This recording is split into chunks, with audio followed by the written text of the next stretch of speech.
Hello everyone, hope you all are doing great. और आज हम बात कर लेते हैं आरजीएस एग्जामिनेशंस। अभी प्री एग्जामिनेशंस का रिजल्ट हमारे सामने आ चुका है और जैसे ही वो रिजल्ट सामने आता है हमें एक और चीज़ पता चलती है, वह है 7 क्वेश्चन डिलीट होने की। अभी जो मार्किंग है वो 100 के हिसाब से नहीं, 93 के हिसाब से हुई है। तो अभी आपकी जो कट ऑफ है वैसे भी उसी के हिसाब से होगी। तो दिक्कत क्या आती है, देखिए जो काफ़ी सारे बच्चे हैं, अब ये स्टूडेंट्स जो हैं अभी ये मैसेजेस कर रहे हैं कि भाई उनके जो मार्किंग है वो 80 से ऊपर वाली मार्किंग हुई थी, 81, 82, 83 ये वाली मार्किंग आ रही थी। बहुत उन्होंने तैयारी भी करी थी, राइट। इतनी तैयारी करने के बाद में अब जब रिजल्ट आता है तो रिजल्ट आता है 93 के हिसाब से।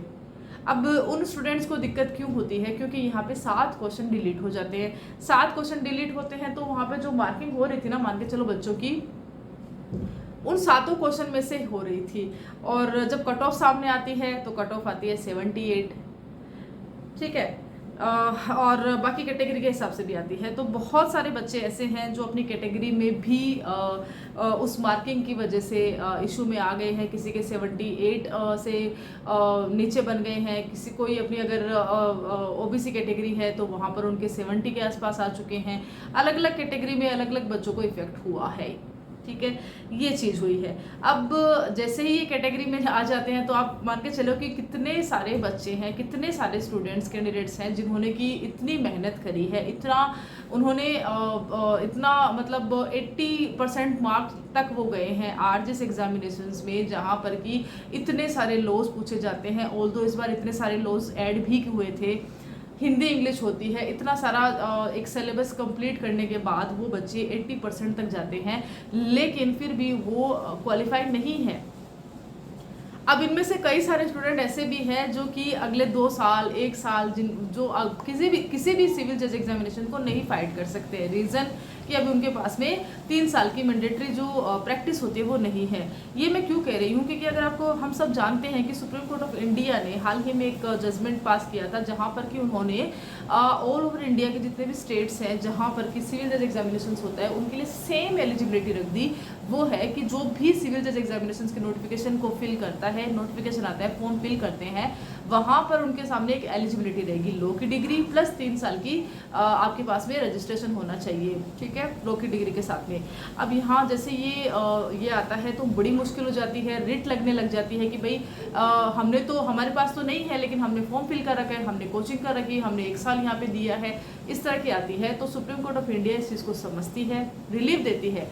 कैसे रिलीफ देती है? उन स्टूडेंट्स को, उन कैंडिडेट्स को रिलीफ मिलता है।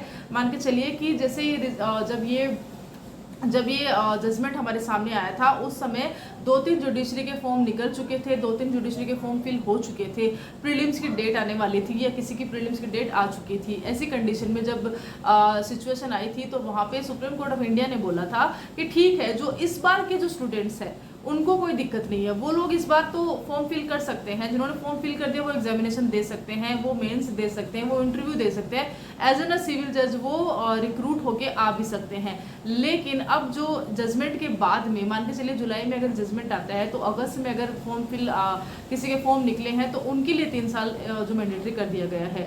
तो इस कंडीशन से निकलकर भी कई सारे स्टूडेंट्स हैं जो अपने आप को लकी मान रहे थे।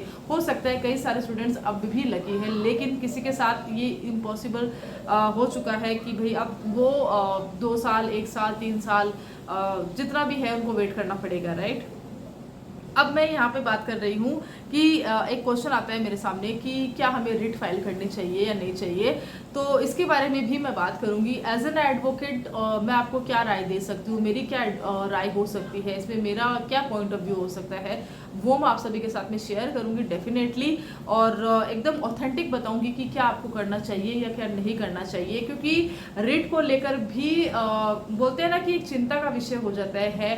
हमें न्याय मिलने की उम्मीद नहीं होती है। जिस हिसाब से अगर लास्ट आरजीएस एग्जामिनेशंस का प्री मेंस एग्जामिनेशंस में जो रिट की हालत हुई थी, रिट को जिस हिसाब से डिसमिस किया जा रहा था, जिस हिसाब से मार्किंग हुई थी, एक बोलते हैं ना कि इंग्लिश में 0 नंबर आ रहे हैं उन स्टूडेंट्स की जिनकी की पढ़ाई इंग्लिश में हो रही है। जो मात्र निबंध लिखने के लिए यहाँ पे इंग्लिश में नहीं आए हैं, उन्होंने पूरा ही पेपर इंग्लिश में दिया है, उनके लो में अच्छे मार्क्स आ रहे हैं, लो में वो 60% ला रहे हैं, लेकिन वो इंग्लिश लैंग्वेज में उनको 1, 2, 0 ये नंबर आ रहे हैं। इस कंडीशन में आकर भी उनकी रिट डिसमिस हुई थी। तो कहीं ना कहीं रिट को लेके भी लोगों में, कैंडिडेट्स में डर है कि क्या अगर वो कल को अपना जस्टिस के लिए आवाज़ उठाते हैं, लेकिन क्या फ़ायदा होगा या नहीं होगा, तो उस पर बात करेंगे। इस पर थोड़ा सा आ जाते हैं कि यहाँ पर 19 अगस्त को राजस्थान हाईकोर्ट की ऑफिशियल वेबसाइट पे रिजल्ट डिक्लेयर होता है। 93 जो मार्किंग के हिसाब से कट ऑफ डिक्लेयर होती है। 78 यहाँ पे जनरल की कट ऑफ रहती है, SC ST की 64 65 कैटेगरी जो कट ऑफ यहाँ पे रहती है, MBC की 59 रहती है, OBC NCL 74 रहती है, WS की 75 रहती है, और इस तरह से बाकी कैटेगरीज में भी इससे थोड़ा डाउन जो है कैटेगरी में हिसाब से यहाँ पे कट ऑफ डिसाइड कर दी जाती है। ठीक है, अब इसमें बहुत सारी चीज़ें हैं एक्चुअली जो हुई है। वुमेन्स की कोई अलग से कट ऑफ यहाँ पे डिक्लेयर नहीं करी गई है, यहाँ पे फिक्स कर दिया गया है। इसमें भी देखिए अगर बनता है रेट का एक ग्राउंड बनता है, अगर आप चाहो तो इसको भी लगा सकते हो। ठीक है, बाकी बात कर लेते हैं। अगर मेरे सामने ये PDF है और मैं देख रही हूँ, तो यहाँ पर एक चीज़ जो सामने आ रही है वह है OMR ने इतना बड़ा धोखा दे दिया है। देखिए OMR ने धोखा नहीं दिया है, धोखा दिया है आपकी अवेयरनेस ने। कितनी बार अगर आपने देखा होगा, जब मैं यहाँ पे वीडियो बना रही थी तो मैंने अलग से मैं स्पेशली वीडियो बनाती हूँ कि भाई आपको OMR कैसे फिल करनी है।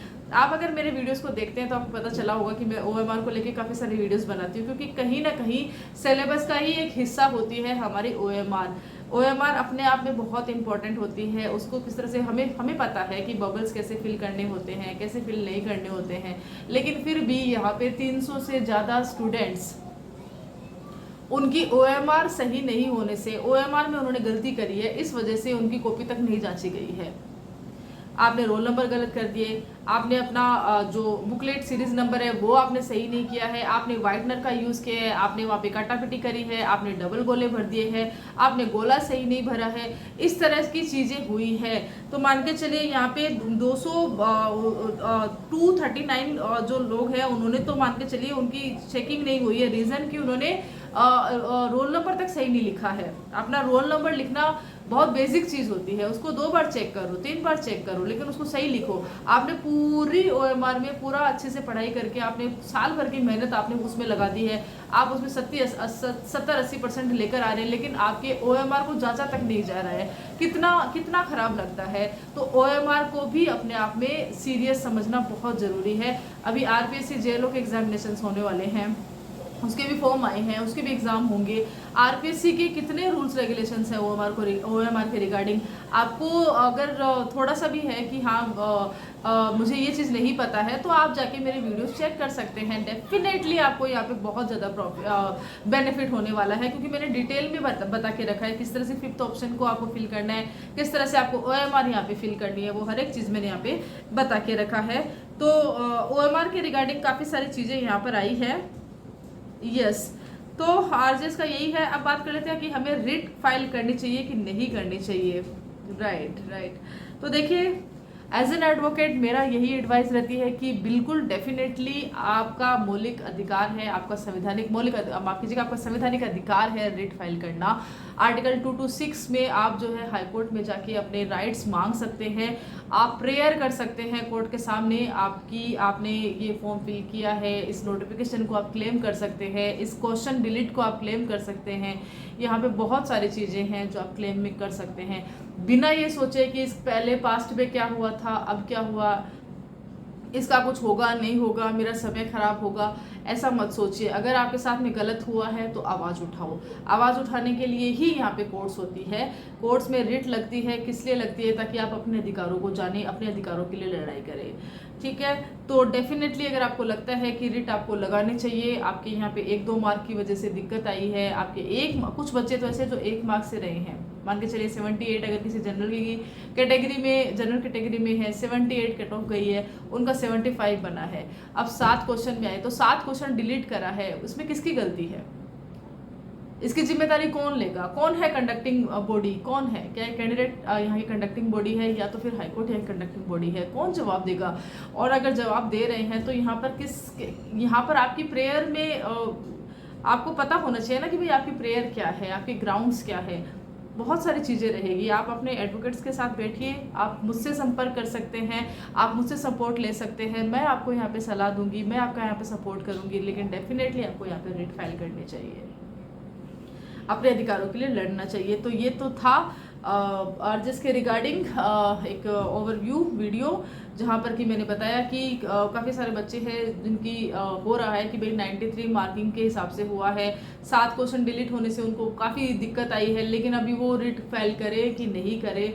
तो एज एन एडवोकेट मैं यही बोल सकती हूँ कि देखिए, रिट फाइल आपका अधिकार है, आप फाइल कर सकते हैं।